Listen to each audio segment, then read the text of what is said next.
usuku lethu luhlawulelo ukuba kungabikho bani ongaleba noma kungabikho bani ongalithemba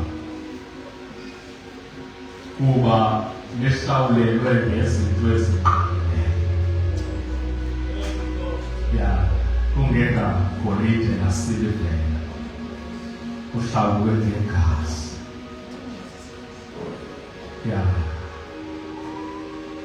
Kulisane kwi-leadership yebandla otata nomama ulutsha nabantwana egama likaYesu. Olwelebethe ndiyavuya ukuba ndiphinde ndifumane ithuba lokuzoma ikhonze nani. Nilelinye lamabandla angaphumiyo apha emoyeni wam. Sizathu soko noxanduva endilubonayo olubekwe phezu kwenu nolundenza ke ndicinge ukuba niyakudinga kakhulu ukugcinwa nehleli ningake nilinge nilale kuba ninoxanduva olukhulu.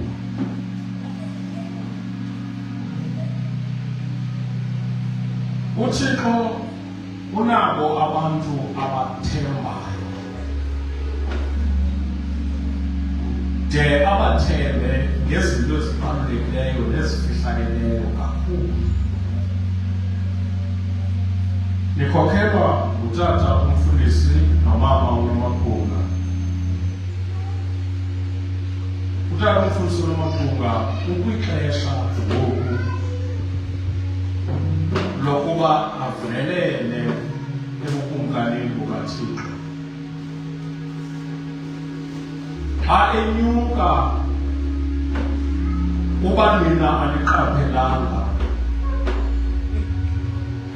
uxanduva luyenyuka nalo phezu kwenu. Awubona iflight ibhabha apha phezulu inebala esuka kulo, ayisuki ibe lapha nje finance plane ibhabha ibheka lapha nalapha, iba nendawo esuka kulo. Kubaluleke kakhulu Bethel uba bekunokwenzeka ngeba ngaphakathi kwezinto enizixelelwa yonke imihla nale into ibe phakathi kwazo ukuthi ninoxanduva olukhulu. Umthi ovelileyo kweminye imithi uyabhuhlwa imimoya. Naxa izulu lizawubetha libetha umthi omde kwemini, xa uthi umbane wezulu kukho umthi ozawubetha. Bethel niloxanduva olukhulu oludinga ukuba nina nibe lujonga apha emva komfundisi, oluqinisekisa ukuba angabhalansa anithembe, azi uba apha emva kwakhe lukhona ujonga olomeleleyo. Loo nto yenziwa ngomthandazo nokuhlala emandleni kamoya oyingcwele. Nifakile kumxholo wale conference into ethi Eagle's habits or the habits of an eagle. Long. A habit asingevumi ukuba yinto umuntu azalwa nayo. I-habit kuba khona umuntu wokuqala lweqale kuye okanye kuba khona into le eqale kuyo aze yena ayenze ibe sisiqhelo. Andifuni ukulisebenzisa kakhulu elagama lepha esiXhoseni elithi ihabit ngumkhwa. Amen. Kuba abantu abakholwayo bacinga uba xa kufuka kumkhwa kungabe mhlawumbi kukho ububi obukhoyo kwelo gama. Kodwa kungathi efemelini beqale kungekho bantu bafundileyo, kubekho isizukulwana esivumelanayo into yoba masiyenze ibe yihabit apha kuthi ukuba akukho mntu uzawuyeka engayenzanga idigri. Let's make it a habit. Baze bakhuthazane abo bathe baphangela kuqala, babancedise aba bangemva kubo ukuze bafikelele kule nto. Isizukulwane esizawulandela bona singaze siyibone loo nto ingathi yinto laa family eyazalwa inayo, kanti kukho isizukulwane esathatha isigqibo sokwamkela ihabit. Ayibona Nkosi. Amen. Nebandla ibandla eliza kubakho ngomso alizukwahluka kwaba bantu ningabo nina. Uba ningake niyenze ihabit into yokumgxotha umwegcwele xa nifumana itshansi kangangoko nenze sure into yoba alisuke epuphithini ningamkhuphanga umwegcwele sabalulekanga kangako ukuze into ebaluleke nimkhuphe. Abantu abafika emva kwenu bayawufika bacinge ukuba kwakuvele kunjalo, kuba ihabit emntwini oyibona sele yamkelwe ucinga ukuba makube isisinyanya salomzi okanye salonto. Imeba ikhona i-eagle eyaqaphela umngcipheko wokuzalela noba kuphi, yaza yabona ukuba kwizinto ezamileyo ukuzikhangela apho ingazalela khona amatshontsho wayo, xa iwazalela eliweni apho kuzawuba kude nokuvela ngezantsi nokuvela ngasentla apho kwelo liwa, xa ndiwazalele kule ndawo akhuselekile kunaxa ndiwazalele engceni nasemahlahleni. Ezizelweyo xa kufika ixesha lokuba zizalele zaboniswa yile ukuba ukuzalela kule ndawo kuseyifu, kuba nina nizelelwe nabekwapha, nikhule nanje nabangaka, bakhona babengaphambi kwenu abadliwayo ngamarhamncwa kuba babengazalelwanga apho nina nizalelwe khona. Nawuvumelanani nam ukuba masiyenzeke ibe yihabit into yoba nabani na apha kuthi ofikelela ixesha lokuzala makangazaleli noba kuphi. Ayivuma yaza yaba yihabit ukuba azalela phakathi eliweni. Usandile? Amen. Now, ukubeka kwawo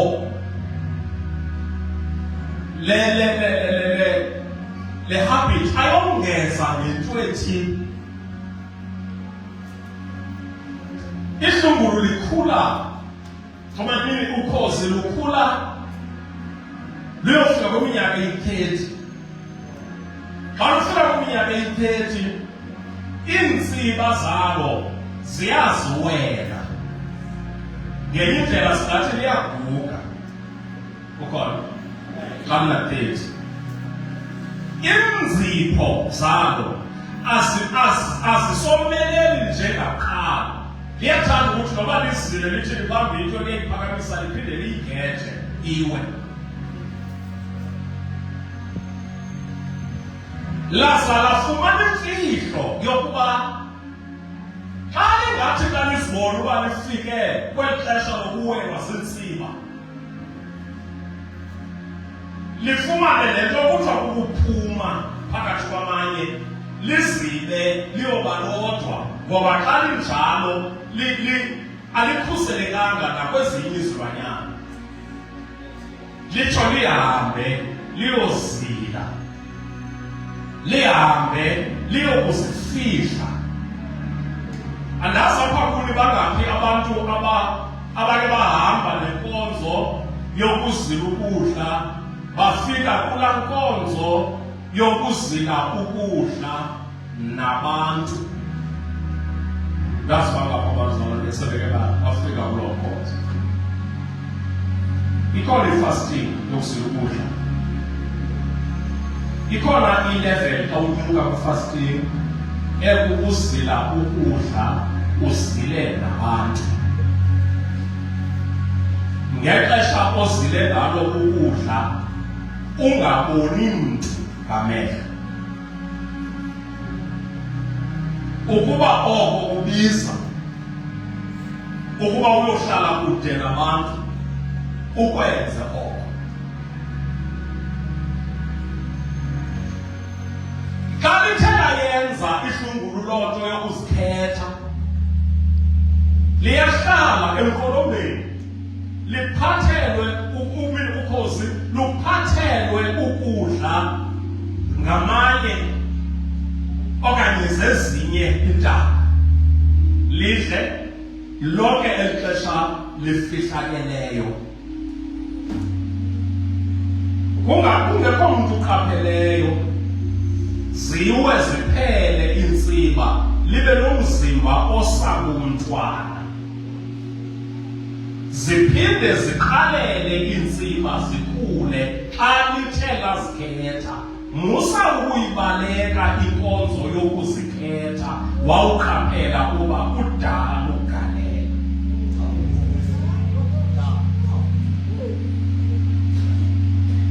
Ndiyayiqonda ukuba ngokwangoku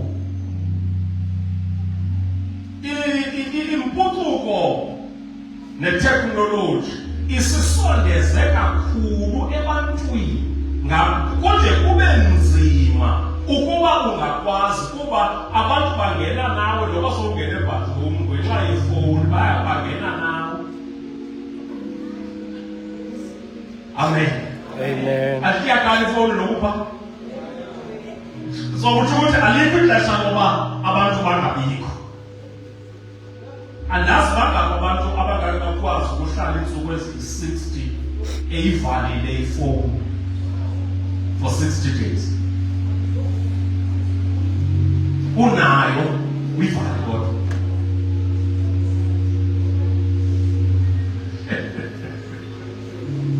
Ya.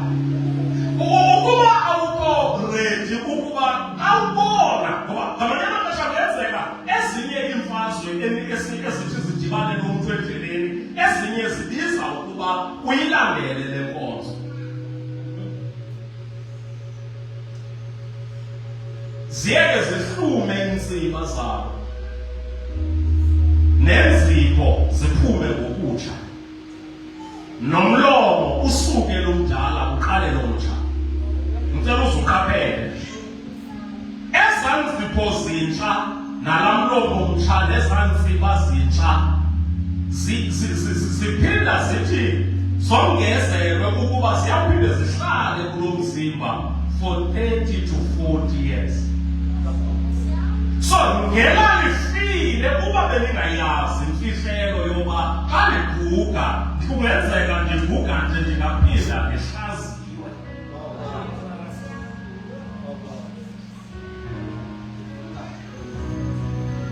Xa lithatha ubomi libuya ngathi libuya kwesibini. Ubomi iingcali zithi ngokwahluka uba ikhona indlela yokucalula ubomi okanye yokucakatha. Ndiyayiqonda life expectation ithi 60 ibuye ngenene. Amen. Ora ngawusicakacela ubomi ubuse u-100 ngokwesithembiso sikaThixo 220. Amen. uThixo wayitsho uGenesis wathi uThixo xa isithi umntu akazuphila khona phakathi wathi uzawuphila iminyaka eyi-120. Then uMoses kule ncwadi yoMnqamlezo xa esithi iminyaka yethu ikumashumi-7 uthi ngumthandazo okhalaza kunjengaxa ndisithi kuwe ngokuba Thixo wawusithembise ukuba sizawuphila i-120. Kodwa ngenxa yobubi esibubonayo sibona ngoku siphila iminyaka engamashumi-7. Uba ithe yaba mininzi iba kumashumi-8 wayengathi siphila yona. Hayi, wayekhalazela ukuba esaa sithembiso sikuGenesis se-120 asibonakali si-aplaya kwesi sizukulwana athandaza kuso. Nisekhona? Ngoko ke wayenqwenela ukuba uThixo makabuyisele kwakhona ithuba lokuphila elide kuno-70 no-80. Ngoba uthi sakube sifike ku-70 sigqitha nzima ukuya phaa ku-80. Ngamanye amaxesha iqhayiya loba na-80 libe kukwaphuka nokungabi nto yakhe. Awuzange wathenjiswa ngeminyaka eyi-70 neyi-80. Amen. Xa iplani kaThixo ishifta ku-eternal yathi 120. Mayibone Nkosi. Amen. Buya ke nam xa ubucakatha ubomi ubucakateka yi-4 ubunike iminyaka eyi-25. U-25 wokuqala ngolowo kufuna, lowo kufuna, lowo kufunda, lowo kuqokelela. Ikhona into ethi uYesu washumayela eneminyaka eyi-12. Hayi bazalwane, wayengashumayeli, wayebuza.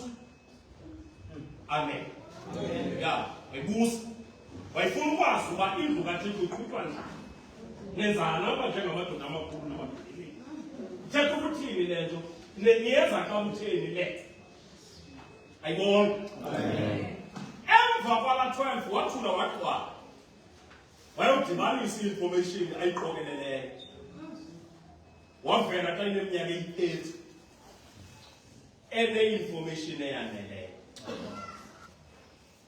Zangathi ayidinge ke ngoku enye 25 years ngaphaya kuka-30 wabetha iminyaka yaba 3 wakhwela phezu kwentaba wathi ugqikile. And into awayenzayo nantsi sagqusha saphila nanamhlanje awayenza in 3 years. Ngoba wayeqokelele kangangoko ulwazi. Xa ugqibile le minyaka i-25 ba ube nethamsanqa wayifumana i-degree 23 years. Xa ubona ithuba loba uyongeza yongeza ngoba usekwixesha lokuqokelela, usekwixesha lokufumana. Then wawumfumana u-25. Xa una-25 umele usindisiwe, umele ungomoya ungcwele, umele ubhaptiziwe, umele uba amehlo wakho ayabona, umele ubhadlile. Ayibona? Hayi ufanelanga uba usathiwa kuwe hata xa una-25. Then kule 25 to 50 uprove point. Yabhala mfukaba umetikona. Kena phila nabantu. Ya. Wenza noba ufika ngeparlamente, kodwa uyabhala kweso space obukuso uyabhala into yoba bendikhona. Ayibonga inkosi. Ayibonga inkosi. Sebenzisa yonke la information oyifumene phaya uza nayo kwimedi. Uze lona ukwemva kwam uba mhla abazalwane okanye abantu bake bathi ententeni sishumayela njala bathi uyabachova lo mfundisi abantu oba besiwa ngathi kuba sawukuxelela nabazalwane bayekele basiye kukolegi ngathi ke ngiyabona ke namhlanje andifuni ne-ashaza andifuni nomntu ozobamba umntu kwamna andizulibamba ndizojonga ndizawujika ndijonge ngapha ndizawubala nje kube kathathu ndibone uba ndizawutshova mbani 1 2 3 zaya kukho abaphuma abangasikwa mbani owamkela ufefe ngaloo mini ngoba ndandikwe-8 bayithetha kamnandi andikuvuponti ngaloo minyaka bayibona inkosi ndakuprove ipoint mhlawumbi ngena esibhedlele emanflesha ndisithi ndiyathandaza kungomvulo xa ndibuya ngolwesithathu andifuni mntu ndaziyo apha esibhedlele ngaphandle kwamanesi ngoko ke ndifuna ngomso uqale i-dismissal discharge bonke oogqirha ngomso kufaka abantu i-discharge lemkele nonke xa ndifika andifuni mntu ndaziyo apha ndabuya ngolwesithathu ndathi khona ndaziyo kodwa khona umnyokozi minyaka yokuprove ipoint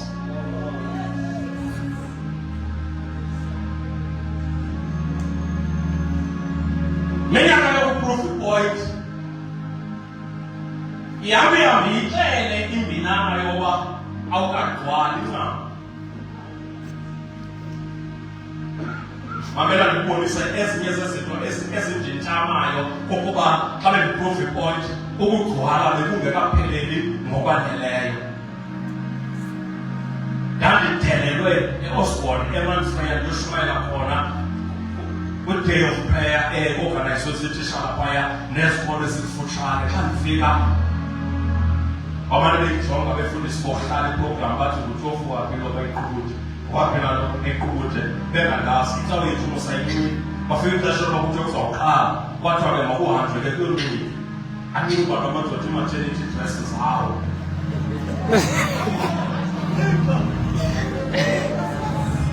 njengena kuyawunjeni kodwa makuphunywe kwathi xa uzawuphunywa kwathiwa ongaxubanga kuhamba phambili nabomadikumthi konarha apha kwamadoda ngokwale ndlela yoba ndingaxubanga ndahamba elo xesha ndiyi-guest speaker xa ndifika enkulu esikolweni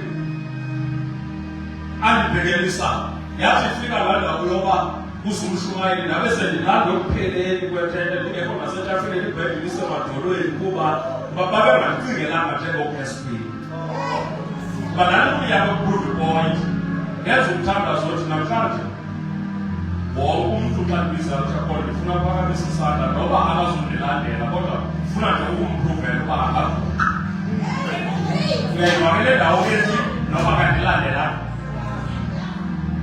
I could have used that opportunity ngelithi mababe sindlaliswa bonke kodwa ndiyavela phaya kuba ndandingekagcwali unqaba kodwa le point ndandifuna ukuyiphruva ndashiyeka ndodwa kaloku kwetafile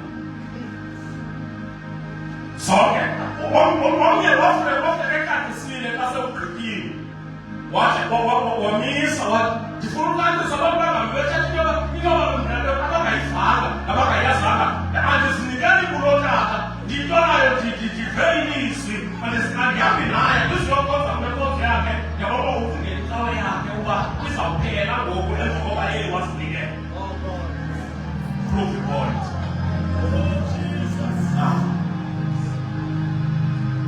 ufike ku-50 years awufika ku-50 years uthatha omnye u-25 ubheka naye ku-75 awusaprove point sowucinga ngale nto kuthiwa yi-legacy abaninzi abanamathuba ngokwasezimalini bokha izikolo ezizawucacisa ukuba babemele ntoni emhlabeni? What were their values? Abenesikolo esibizwa ngaye from 50 to 75 ezama ukushiya ilegacy. Wawufika apha ku-50 ixhala lakho lingengomso, uphumile kwi-competition. Ndithetha nani ke ngoku ndikule nkalo engasena competition. Hayi nayo kuzilona nayo bomkhosi ayanayo. Ndibuya kwixesha xolo apho singena emnyango ekuvuselelweni, abantu bavele bahlanzelana kuba yinto engaqondwanga engacingelwanga nam yandothusa. Babaleka bawuqabela eqongeni xa singena emnyango, abanamavriso bagaba, umntu ngenxa yoba kungekho lawulo agabele omnye uzawulanela ndihamba naye ndamva ngaloo mini uba ndilahlekelwe nguye, wathi kum isenguthixo wothuswa yindlela uthixo awasebenza ngayo, wedlula ukuqikelela kwengqondo yakhe. Mhlawumbi ke siku-conference samwethu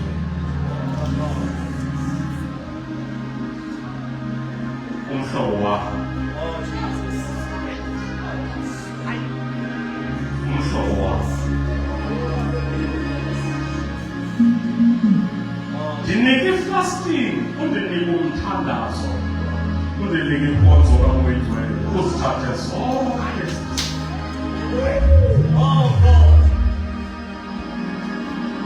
kuba ngaphambi koba ndulahle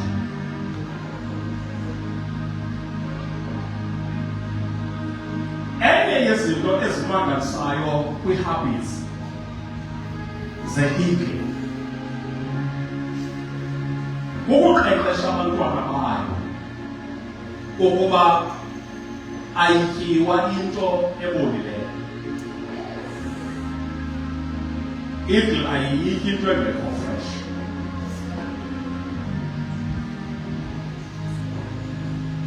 Kholelwa kwinyama efresh.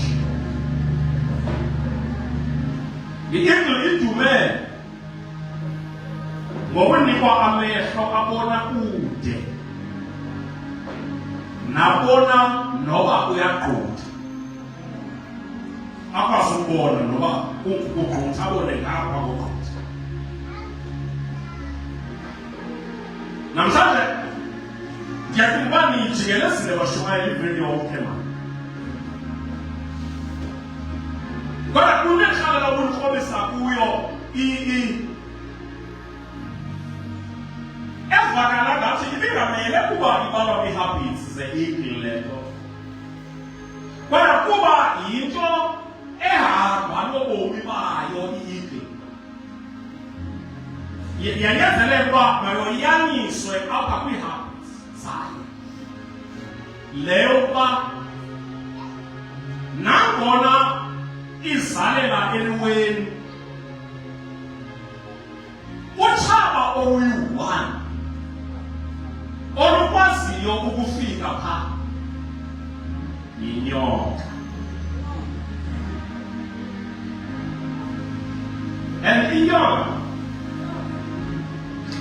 ayifiki idle i-eagle, ayikhwekhweli yona, ifuna amaqanda amatshotshi.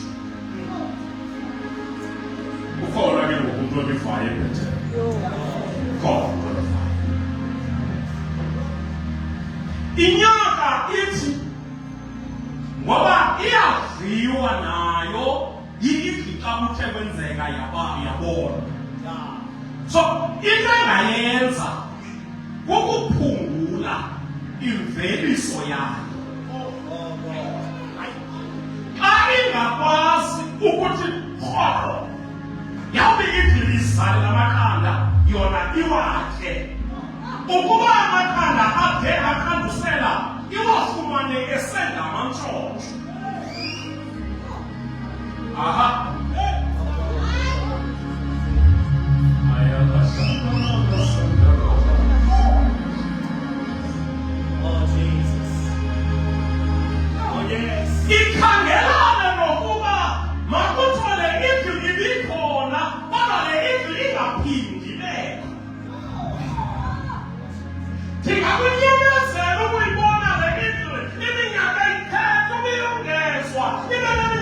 70 kodwa le indlu apho ife khona makungaphinde kuvele nto igqolo ngokukhola amakhanda la kwaza bafuna ukuba indlu le mayifunde enye into kwihabits emayizongeza ibuye kwezi yazomzingela ibe kanti iyakwazi nokugala ibandla limele uba libe nayo le habiti leyo iyaye ikhophe mthini ivelile apho amakhanda akhoyo ubungakuyibone xa ihleli umzimba ustand still awushukumi yintloko yodwa ejika-jika njengekamela ijonga ngemva nangaphambili emakhaleni ilihlo liyafika phaya kwamakhala nakulamatshotsho ukuthi phulani matshotsho ntanuselani makhala ukholo kuyadlileyo sikulala kule ndawo njengebandla ngokuba amandla kamoyivwele abe sebantwini abadala bodwa ulutsha nabantwana bangabhaptizwa and le nto ingozi yoba noxa sikhona kodwa kungenzeka uba ngomsosa wesingekho uba kuphendula umbuzo othi xa kungenzeka sife sonke kushiyeke wena abantwana bethu ndlu yokukholwa abantwana bethu thina ndlu ka-Abraham abantwana bethu thina basindiswa beze kuwe bonke bezobuza kuba ithuwani xa ityiwa ngaba bangasifumani ezulwini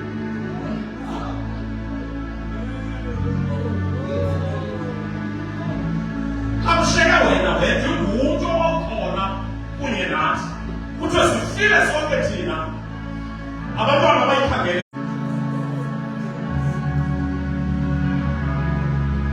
sihambe sobalini ezulwini sithi wena uyobafundisa indlela abazawusilandela ngayo ngaba bangasifumani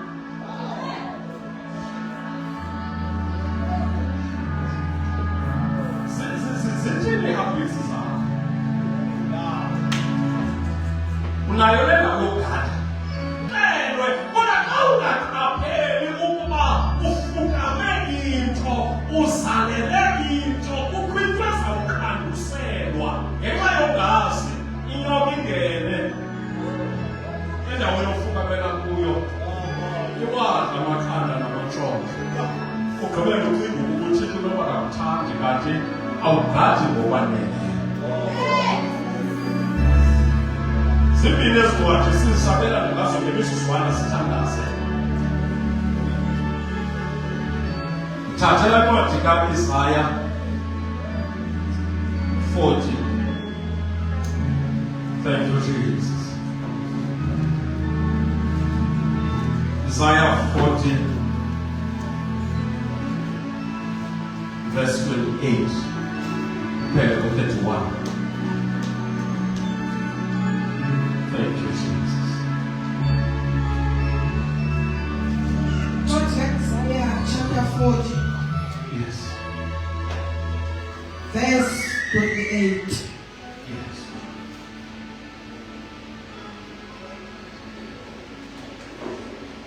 akwazi na akuvanga na ukuba uThixo ongunaphakade uYehova umdali weziphelo zehlabathi akatyafi akadinwa ayinakugodwa-godwa ingqondo yakhe hallelujah verse 29 yes umnika otyafileyo amandla ongenakomelela abandisele ukuqina namadodana angatyhafa adinwe nabafana bakhubeke bawe ke bona abathembele kuYehova bayakuhlaziyeka emandleni banyuke ngamaphiko njengokhozi bayakugijima bangadinwa bahambe bahambe babatyhafa. Kulaa ncwadi yeNumeri chapter 11 ufunde uverse 29.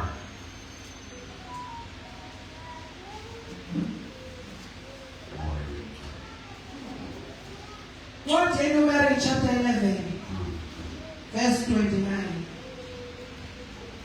Wathi uMoses kuye, unekhwele ngenxa yam na, akwaba bonke abantu bakaYehova babengabaprofethi, waba uYehova ubeke umoya wakhe kubo. Akwaba bonke abantu bakaYehova abangabaprofethi. Wabe yes. Ubeke umoya wakhe kubo. Ngicela sibema. Awu lizwi lakho. Iphilile lijwayele konke. UNkulunkulu Sibonga osenhle esiphezulu. Mujo umnika otyhafileyo mama. Wena uNkulunkulu okhomandulo sekhona namhlanje. Yehova wemikhosi, Thixo oyingcwele, Nkosi yezulu. Sithemba wathalala, Thixo wethu. Zwi lakho linguwe liphilile linamandla. Aqhawula imitheni isethayo ukuhlobazela ebhaloni. Aliweli phansi inkosi libuye lingakwenza ngobuthume bona ezantsi emhlabeni. Ngoba linguwe, liyoyisa, likukuphila empilweni yethu. Likubonge, likukhanye endleleni yokholo. Thathula ulo Mesiya, thathula ulo Thixo, thathula ulo Yehova, thathula ulo, thathula ulo, lawula Nkosi. Moya wethu, moya wenela, sonile uNkosi wakho, thatha zibizwe, in Jesus' mighty name.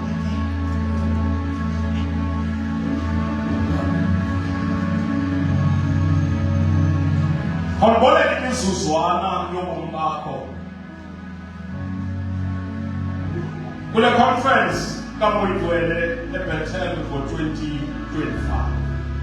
Boleke imizuzwana yobomi bakho ya ungqamane nento ongasoze uphinde wohlukane nayo.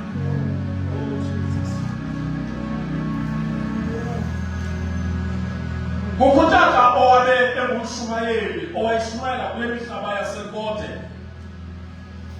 ngamandla apha ngexesha endidibene naye ngalo ehamba kule ndawo yaseZalukwane ukuya ngaseXhosa ubheka kooTrakho abantu abakwaziyo kulaa mhlaba waseNkote. Owathi ngobabalo lukaThixo wandityhilela into endinqwenela ukuyityhilela yona namhlanje. Ndandisemncinane kakhulu. Isigqibo sokuhamba noThixo nokuba ndiluve ubizo kwaba ngilishwa ukuba sandifikela ndimncinane kakhulu. Ndandikudinga kakhulu ukuba kubekho abantu ababenokundikhusha bandifundise oko ndikwaziyo namhlanje. UDisemba ka-1991 ayonto eyayizona. Kodwa kude kube namhlanje uThixo akandilahlanga. Zonke impazamo ezinoba zibekho zomntu omtsha, uThixo akavumanga ukuba zinditshabalalise mna endleleni, hayi ngoba ndihlanga. Lo tata wayengumfundisi, wayengumvangeli nje. Yayingabatata babefaka amacici, iindlebe zakhe zazinemigqomo, khakhola kwamshumi. wathi kum, uzokufike kwam ndikuvulele ubhaptizo lukamoya oyingcwele.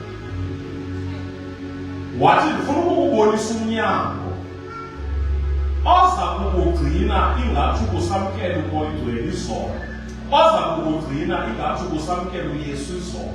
Yiza mntanam ndikuvule ukuze njalo xa umoya oyingcwele esehla abantu bebhaptizwa nawe ubhaptizwe. Namhlanje ndizawubhaptizwa nawe.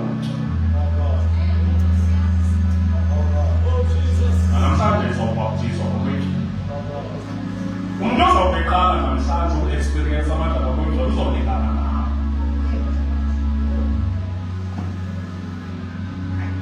Wathi le yimfihlo egejwe ngamakholwa amaninzi, abhaptizwa ngomoya oyingcwele, emva koko aqhubeke ngamava ayizolo athi ndandimvile, noba engasabuva ubudlelwane obukhulayo nomoya oyingcwele apha ngaphakathi.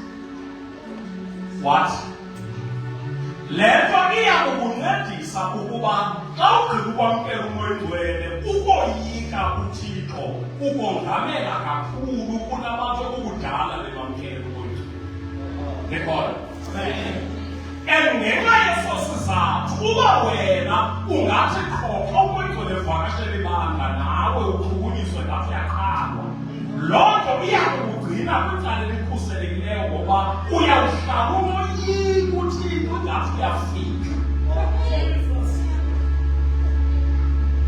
Abantu abangayifumananga le nto bayakwazi uba xa kukho izinto ezingahambi kakuhle ecaweni badlole bakhupha amaqhinga kwazi ngoba ndiyoyika ndiyafika kule nto.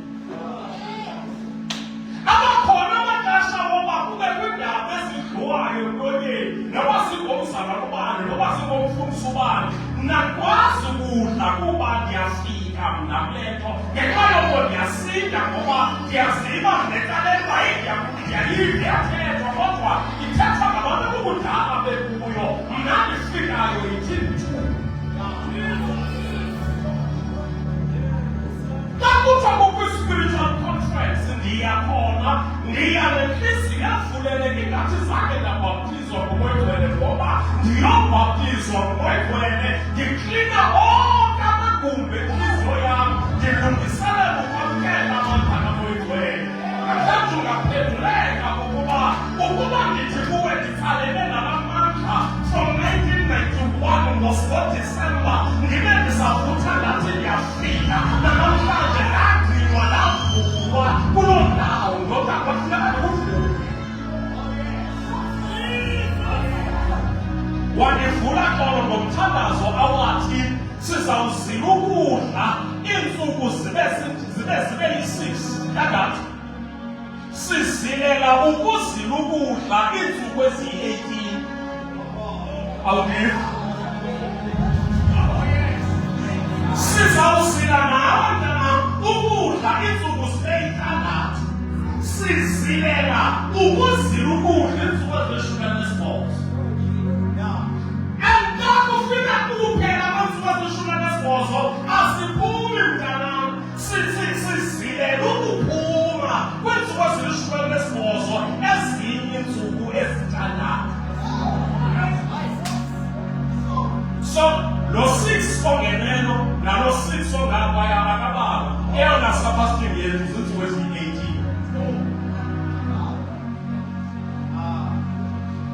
Ngaloo mini ndayiva apha kum ukuba ndiyadingeka mandiyenze, ndamlamela. Ayibomvuza ngoba into kaThixo ihambisana nokungumntu owaqaphelayo na amathuba.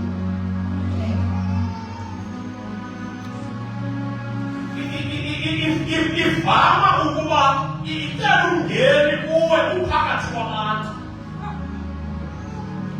U-Eliya wayehamba wagqitha u-Elisha elima engalimi yedwa, enonina ngoyise uyise wamjonga u-Eliya wathi lo uyayifumana le nto, wamphosela ingubo wathi ndilandele. Yaphuma ku-Elisha ukumlandela. Akitsibi bona bathe bantu babuwa Sesotho. Obane ka Sesotho ayithi wamlandela. Uyile abulelekisa. Wamsukela. Akulandela kuhamba. Akubaleka. Apha wamsukela. Ngoba wayefuna angaphosani nanetha. Namadodana kachaza. Abafana badilwe baqhubeke bawo. Kodwa bathembele kuYehova bahlaziyeke emandleni. Ayenyuka njengomkhosi. Into lenza umuntu akwaziunyuka. Andinakodwa kwaMaziyoni manje. Futhi isibane sami sihlale sivutha. Ndiphana futha. Isibane sami sihlale sivutha. Ndiphana futha. Sivuthi isibane sami. Yena ukuzihlale lenkonzo, uyihlale lehambo. Hlale emandleni kaMoyigcwele, amandla kaMoyigcwele anjengamafutha kwi-engine. Ngawo ayenza ukuba mayiqhubeke ibe nokusebenza aphela amafutha yema.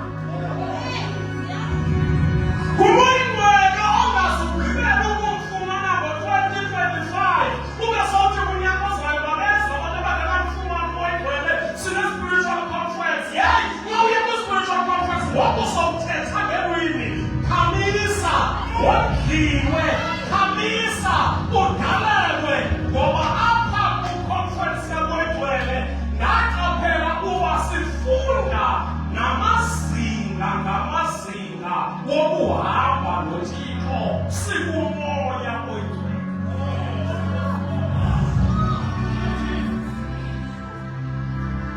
Ngoba ukusindisa kuzalwa, uyazalwa ngokutsha.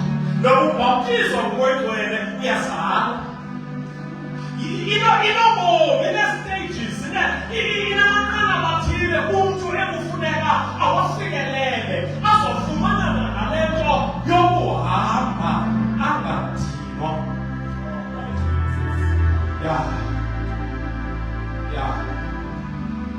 Apha endleleni zininzi izinto ezidibana nomntu zivele ngaphandle.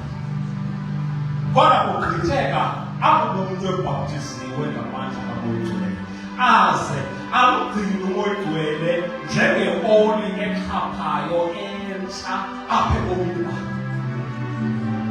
Xa ufika kuMoyigcwele, uba uMoyigcwele uthi uzawuphunywa apha, andibuzi uba lubutlango lungapha okanye lungapha. Ndithemba le nto ayitshoyo inceda loo nto ekubeni angahamba nawo uMoyigcwele ngoba akakunyamezeli ukuphikiswa. Akunyamezeli uMoyigcwele ukuphikiswa.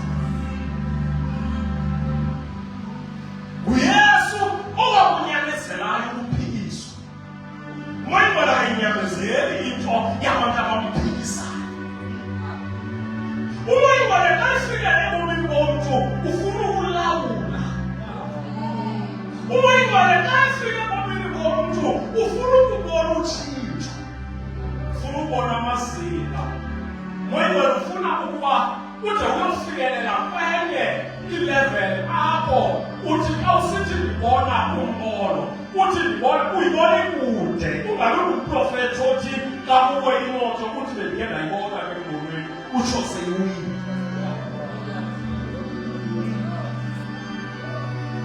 Uyibone kude, uhambe uyibone kube kulizwi. Siyamkela into xa uthi ndibona le uthi uhlale phantsi baqalula abanye. Kodwa kufanele ukhule ufikelele apho uyibonayo into oyiboniswayo ubhanyasikopu yasezulwini, ulinde ke ngokwilizwi elithi ithetha ukuthini le nto. Xa udlula apho uzawuthi ndibone ilifu linomoya okanye linesandla okanye linemvula lathi lizwi sitosibona bathini yakhula luyeza bebokuxanduva lesibili kude kuyofikelela apho kuthenjwayo lizulu umoyingcwele akukusowukha mzalwane wam akuhlale umoyingcwele afumane ithuba umoyingcwele lokukugqiba siyabona ukukho umuntu ongumzulu nzomlahla aqalisore lawo ikhona isikole siduka kuthiwa umashwabatha kuthiwa umashwabathela inkomo nempondo zayo iphupha likamoyingcwele leloba akugqithi wena ayibona mabethele lonke nafumana uThixo ngekhilo eBhayibhelini andithi kodwa ndicela ukunixelela ukuba kwi-special conferences ka-2025 ikhona injongo kaThixo edlulayo njengoba wayekhilo eBhayibhelini kodwa akangoThixo uhlala emaphepheni ngoku wayezoxelwa kuwe wayezoxelelwa ukuba umvulele indawo ohlukane nephepha azohlala kuwe lingekabikho iphepha efuna ukuza uThixo abantu babakhe amaSirayeli emthandazile wafika wahlala etyholweni yakhumbula wahlala etyholweni wafutha uMoses wambona wathi uMoses isizini yemililo uzawutshamile uphinde uphele mfundisi kodwa kwahla kwasa waqhubeka umlilo uvutha wathi uMoses ngeke lo mlilo ngumlilo njani lo ovutha ungapheli kutheni ayitsholo lisitsha kodwa lingade liphele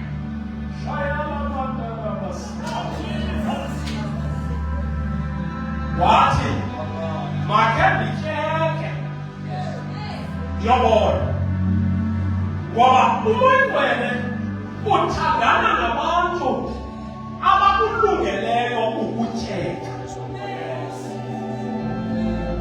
namhlanje sinabantu abangafuni ushiya ndlela yabo abafuna umoyingcwele eze kule bakuyo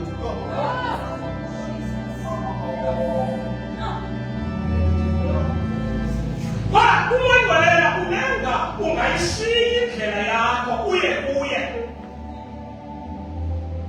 alright wathuba atyeke wathi uMoses akube egqibe entliziyweni yakhe ukuba makasondele wakhwaza uThixo Moses ndinguThixo ka-Abraham uThixo kaYisaka uThixo kaYakobi uThixo kaYisaka emhlabeni ndandino-Abraham u-Abraham ndahlala kuye xa ezawufa u-Abraham tata wandinikela u-Isaka ndahlala ku-Isaka u-Isaka xa ezawufa wandinikela uYakobi kodwa xa ufa uYakobi andibanga namntu ndingaba nguThixo wakhe yiyo le nto ndathi noba ndandisele ndisebantwini ndaphinde ndabuyela ndawuba ngokwasetyholweni haleluya ndandihlala ku-Abraham u-Abraham wandinikela ku-Isaka u-Isaka wandidlulisela kuYakobi ngabo bazalwane akuphindanga kwaba khona abantu na emva kweYakobi ukuzawutsha koMoses babekhona kodwa akukho mntu kweso sizukulwana zayizabakho owaba uThixo anganebhongo loba angaba nguThixo wakhe uthi ngathi mandifelwe nguYakobi ndiyaqamba ndaphindela ematyholweni ndilapha Moses walityholo ndiphelelwa nguFaro ndifuna amafaro abantu babayalila ndifuna uvakashela uFaro kodwa uFaro ndifuna ukumbulala ingabonongi imiqondiso yam ndifuna ukwenza isimanga ndifuna ukwenza imihlola ayikwenjeni yakaFaro Moses ndibalityholo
even in my presence, bafuna ukuadvesa njengoprofessors bana, even in my presence.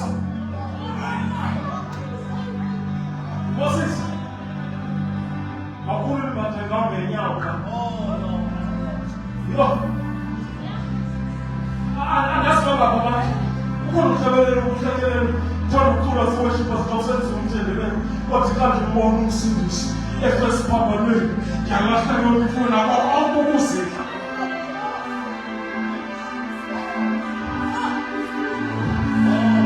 Moses kawuthwala. Kawuthwala nje Moses. Moses ngiyakuthinta. Thixo, hayi wena kuzothetha wena. Zama ngomlomo.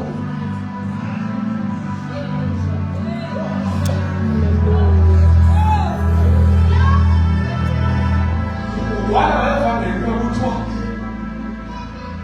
ugqobo, amandla, ubuthixo yinto efuzwayo. Yafuzwa. Yiyo le nto efika kukutulo lithi usizwisela amandla. Abafundi bathenjiswa sifisela amandla elaqala usifanele namandla. Ithemba lethu ezimpathweni zase-Azusa kwakhe kwahlala ilifu elalibonakala ukuthi nothekalikhilo elabonwa ngumngcwele womuntu wayesazi uba kukwilifu eliphaya elalibonwa ngamehlweni yabo. Lahlala kwesasizatho ixesha elide. Umntu osiwe phaya nofike phaya ophuke umlenze wayemila amathambo engabekwanga zakhe. Kuthiwa elalifu lahlala kwesasizatho i-Azusa lasuka lemka emini. Ngemini elemka ngayo wathetha uThixo wathi, njengoba eli lifu limkile lugcobo lwamkulu lubizwa iShekinah glory. Wathi xa lumkile ngolu hlobo soze luphinde lubuye kanje, kodwa luzawubuya lubuyela phezu komntu. Lungabuya kuphela xa lubuyela phezu komntu. Lolu labuya laqala imvuselelo. Ezi ziye zathi xa bezibona iSouth Africa inamanxeba emva kwemfazwe ze-Anglo-Boer nendlala eyayiqhuba apha. Uyayiqaphela loo minyaka ukuba xa kuqala ezo mvuselelo ebutsheni beminyaka ya-1890 lapha Shakamakasaya, kuthi xa kayebona lilizwe likuloo nkxwaleko wasebenza kuJohn Chileki noThomas Sazwala wathi South Africa. Lo nyaka lo anguThomas Sazwala akukuninzanga esukubaliselweyo ngaye, kodwa phakathi kwabantu abanye mhlawumbi bazamqaphela uDr. Kristo obekade elidisha le program ye-meal e-Faith Mission. Uthi utatomkhulu wakhe i-dedication certificate yakhe ine-signature kaThomas Sazwala kuphela kwe-generation ekuthiwa yahlafela yabheka eDrontfontein ukuba iyobonana nemvuselelo, iyongena emvuselelweni zikaJohn Chileki noThomas Sazwala. But buya kancinci eyona nto wagqama ngayo uJohn Chileki ngamandla kaMoyizweni nemphiliso. Kwimvuselelo zakhe nasemveni kwabemkile eSouth Africa, kuthiwa apha aqale khona imvuselelo wayevula ichapeli apho abeka khona oogqirha abatreyiniweyo ukuba umntu agqiba ukumthandazela bamtheste oogqirha uba uphile nyhani na ngaphambi kobanike ubungqina. Iyafuzwa ngoku xa sawuthandaza uthi uMoses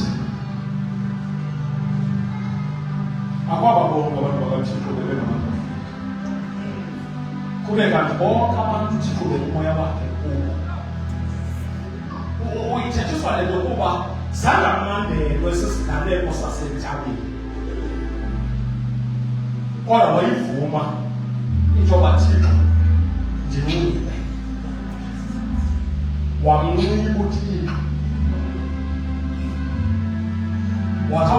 uba wathi xa ke ngoku abantu ndifika kuwo ndisithi ndidibene nawe betha ndidibananga nawe zababonisa njani ngoba ikhona into esingabaxelela yona kodwa belibe khona nento esingababonisa yona moyo wethu awukwazi ukuyixela qha ungabi nako uyibonakalisa ukuze sibe nako ukuyibonakalisa siyawadinga amandla kaWethu.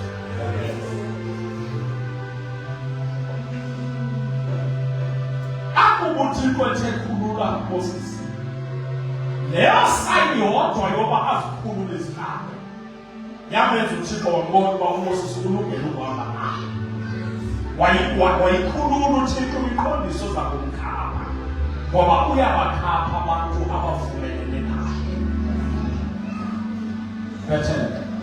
Spiritual conferences are 2025. Shine lots of books, many biblical sanctification. Let us sign off by consolation. Ngoba qaphele uba uMoses ehamba noThixo akafikanga wathi uFaro ndivile bathathe. Kodwa uFaro wathi ungabonisa ntoni ekhombisa uThixo ukuthi wathi kuba bekufika zabe itonga wayibeka itonga yaba yaguquka yaba inyoka zeza lezazi zathi incinci le nto nathi siyakwazi ukuyenza ngokwexesha esike sacela ukungena ezevuselelweni kwakuzohlala utshela ukuthi usimagagasi ongasekhona wayengosetabakulu kwakuthi akuhlekelelwa emalanga kusalele izawungena abayide nathule nawe isuka kwenye ilanga imigidini ezekulekuvuselele sasiteleke ukungeni kangangokuba o-MC babeba babini yayiba ngowethu nowamayedini xa kubizwa amagxini kumayile umntu osindiswayo kumiyedini lithi libulele uba noba lincinane libe yeni akho lali sike sagezelwa kuyo ntsheba lomali sasa sifuna ukupushuka sibe silaye esipotweni ukuyela ngintonga kodwa wathatha utshakasa hayi mani ngaso kandilendi kwetweni kukho ke ngoku elithuba loba kuzoshunyelwa kodwa kwakuthiwa kunikela umntana umfuzi magagasi laphakama nemiyejeni ekwathiwa kunikelwa kulo kodwa nathi sinayo wethu ushumayela emakunye naye bemabobabili wathi magagasi sawufunda kuncwadi yeGenesis lathi ngithi nami zawufunda kulo Genesis kwakungekho manje kungekho keyboard wayekuyingqondo nje ekufuneka ivele lapha nalapha wayifunda nje magagasi uncwadi yeGenesis chapter 3 savakalisa nesihlalo sephepheni yasemini wathi akaninithi ukuba bandithethe wathi masithandaze wathi xa ivula ulobe ithandaza abaqalisa ijendatsho senyuka ndathi ungaba zombini siya kuthandazo langqola iyejeni abakathe nyuka umfundisi langqola iyejeni watshintsha igiye ugagasi wathi khala ushanda babasaya Hallelujah. wasayitshintsha igiya noma sibhaptizwa ngokwengcwele yathi ibhayibhile lowo uthathaga bemizimbi akathatha ebantwini uthatha kuThixo uthatha imfihlalo esingaviwa mntu sabe siyeva lithule ngokwendlela libhekile kwakuye emlonyeni aquba ngikakasibana abantu abambona ngomfundisi wayekholisa kakhulu ngamatanga boyigcwele wathi abafika khona ekhosi ngamandla Yesu lathuzula ethi bamangalisa abantu ukuba zange bambona ngomfo ethuzula wathuzula ithuba elide wathi bathoba kathandazela wathi bakakathi hayi ngiyeke khona umthandazela uhambe isithetho sakhe sawukhonza thina ngokwethuzula wathi umama uzawukazikhawululweni kathi umfundisi wathi yamkhawulile lula lulugezayo ulungeka mkhawulini bayikhawula nguye yaweza usisambulule leyo mpini akazokwabeleka phinde agezele mntu ngoba siyayitshintsha ngakuyidela inkonzo kaMoyigcwele ngakumbi xa ungowe-AFM Okay. lilifa lethu salishiyelwa ngoba bethu ababengaphambili kwethu basibonisa ukuba kuphilwa kanjani ngokwethu ababesafika bengekho zange basibhalele incwadi, basifundisa, basibonisa imfihlo yokuba xa ulingwa uthandaze ngegama elihle, igama elimnandi eliveza injabulo. Basilumkela thina sikhula ngentokozo. Kuba khona amaxesha woba siye emthandazweni singenamazwi ngenxa yokukrazuka kwentliziyo, kodwa makubulelwe kuThixo, ngoba umoya oyingcwele usikhethalela kuThixo. Engcwele singathethekile, ngoba yewandasinda noba siyancwina. Uyava noba siyancwina, uva noba sithi yo. Uyava noba sithi uyava noba sithi uyava. Sokuyayithatha le nto ayitolikele uyise. Akhona amaxesha endleleni yokhona apho sithi izinto ezikuxakileyo ungazibona uzazixela kanjani osuka kwakhona. Siyabulela umoya wenu. Maphetani lilifa lethu. Bantwana bam lilifa lethu. Emlonyeni wenzana nabanqanayo ubeka amandla nendumiso. Bantwana bam lilifa lethu. Lilifa lethu. Sake siyamamkela umoya wenu athethe ngezinto ezintsha. Umntu siyamamkela umoya wenu athethe ngezinto ezintsha.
kodwa ngiyahalela ukunivulela ukuba ububomi bakho uyabufuna, kodwa uba uzawuyifuna le nto ungabi nazo injongo zokungaphendula kuwe.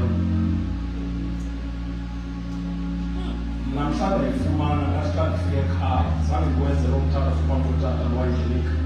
Ndathi xa ndifike ekhaya ndavala endlini ndathandaza ndathi Thixo, ngenxa yale nto ndenze yona ndiyathandaza ukuba ndingaze ndiphile kulo mhlaba ndisenza ukuthanda kwam. Ndicela Thixo xa ndizawuthi ukuthanda kwam ngomso ungibulale namhlanje. Umama wakhabutana wathi mntana usikwenza ukuthandaza okunika ngako uThixo uneqhaza uyagulana nyhani. Ngoba wayengandivanga uba ndithandaza nomthandazo emva kwesibini esiganeko. Ngoba ndandifuna uzibophelela kwinto ethile. Ngaphambi koba ndiyeke ukuba ngumfundisi, ukuba ndizawuyeka ngomso uba ngumfundisi, ndizawuqale ndife namhlanje. Ndiyanqwenela ke ukuba xa uyifuna uThixo ungunaphakade. Le nto xa ithe yahlala kuwe ayizudinga umane ubheke eNigeria uyihlaziye, ayizudinga uba umane uyintambo uyolibonela emanasi. Andikufuni, ufuna ukwazi ngegama lakho ulayitha kweBhetheli. iBhetheli likhaya kumntu endifuna ukuthi leadership nanini ndisaphila ndisenawo amandla wohamba xa nindibiza ngesamsa.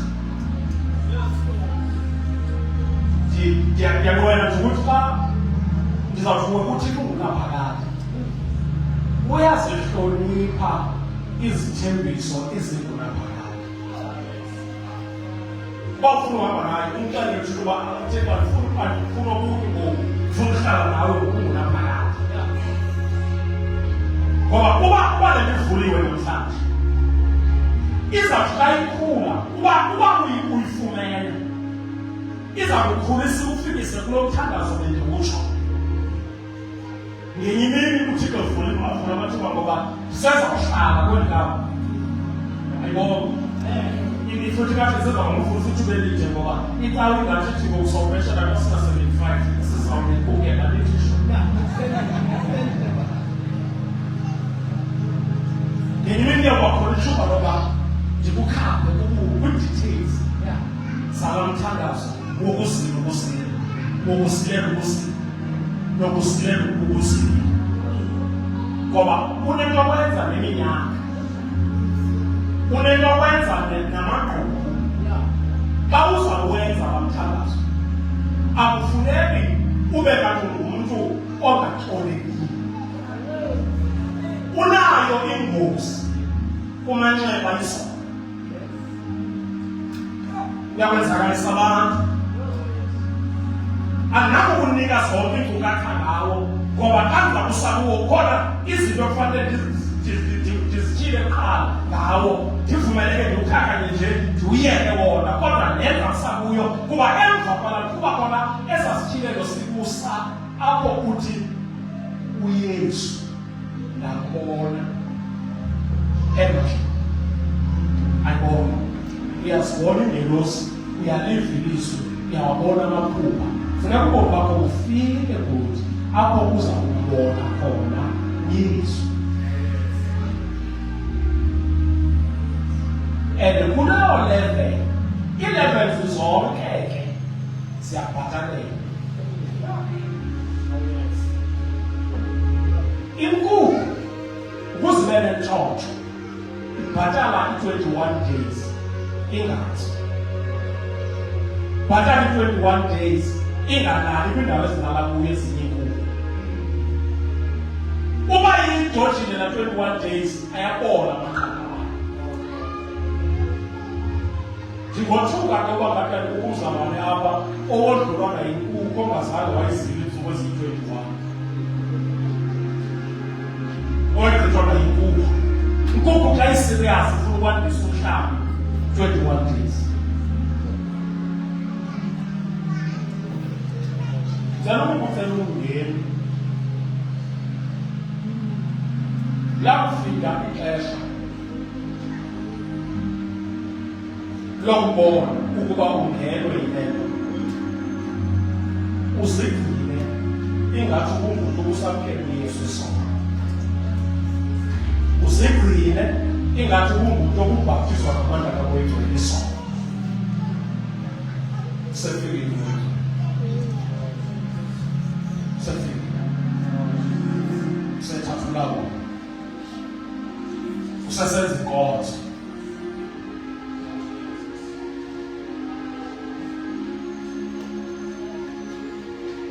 Ngiyaqaphela ukuba akwandikane ukulungiselela ingelosi zezulu ezingenileyo seziliqela.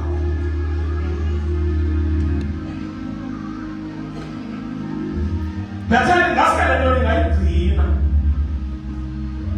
Likhona uhlobo oluthile lwezinto uThixo angafane alukhuphe, angaluhambisi njalo noba kunini noba kuphi. Bethele ninoxanduva olukhulu, niyadinga ukugcwala ngamandla kamoya oyigcwele kwaba bonke abantu baseBhethele benomoya kaThixo. Bonke. Bonke kungabikho umuntu uqhutywa njengekirifa. Bonke babe nomoya kaThixo.